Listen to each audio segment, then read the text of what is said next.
So ayan mga ka-proud, welcome back dito sa aking YouTube channel. And for today's video, ayan, isi-set up ko yung aking solar panel, ano, na pang-charge, ayan, dito sa bubong, sa taas. So ito ay second floor ng aking kubo na hindi ko pa natatapos. Kasi nga, gumawa ako dun ng isang goat house dahil medyo masikip na yung aking goat house, ayan.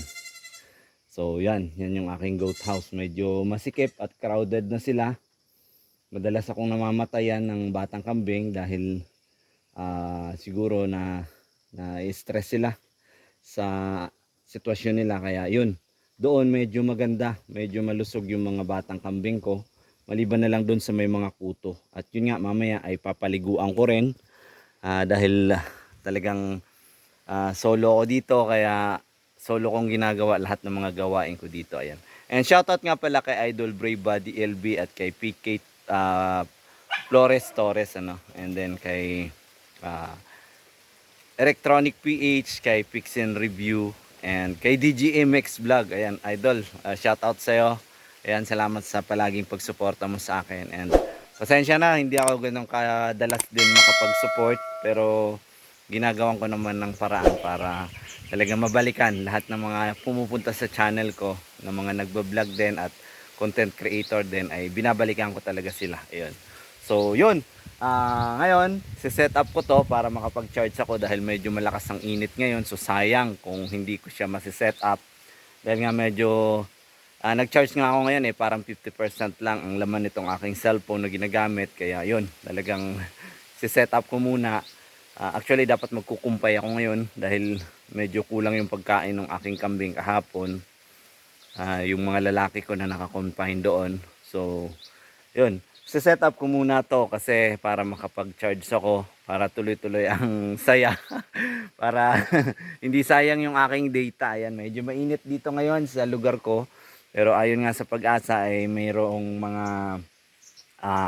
panandaliang pagbuhos ng ulan, nadala nga ng thunderstorm, no, yung mga dulot ng amihan, dahil nga amihan na ngayon. So yun, medyo minsan ay kumukulimlim at minsan naman ay medyo katulad kahapon, biglang umulan. Nag-uwian yung aking mga kambing dahil nga mga bandang 3:00 bumuhos yung malakas na ulan, pero saglit lang, huminto din naman agad. Kaya yun, yung aking mga kambing ay nag-uwian dyan sa kanilang bahay. Yun, yung bahay nila dyan. Tapos may isa pa ako doon bahay, hindi kita dito. Yun,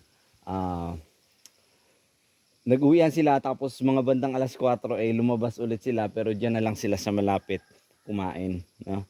Kaya talagang siguro kulang lang yung pagkain nila na nakain nila nung time na pinakawalan ko sila, pinastol ko sila.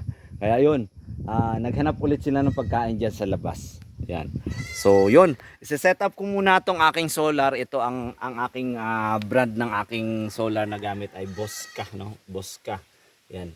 Ito ay 25 watts. And then umorder din kasi ako sa Lazada ng power station. Yun yung ginagamit ko. Pwede kasi siyang i-charge sa kuryente, direct sa kuryente, and then pwede rin siya sa solar panel. Ayan. So yun lang mga ka-proud. Maraming salamat sa lahat ng mga patuloy na sumusuporta sa aking channel. And then salamat sa mga kaibigan ko, sa mga silent supporters. Ayan, salamat sa inyo lahat.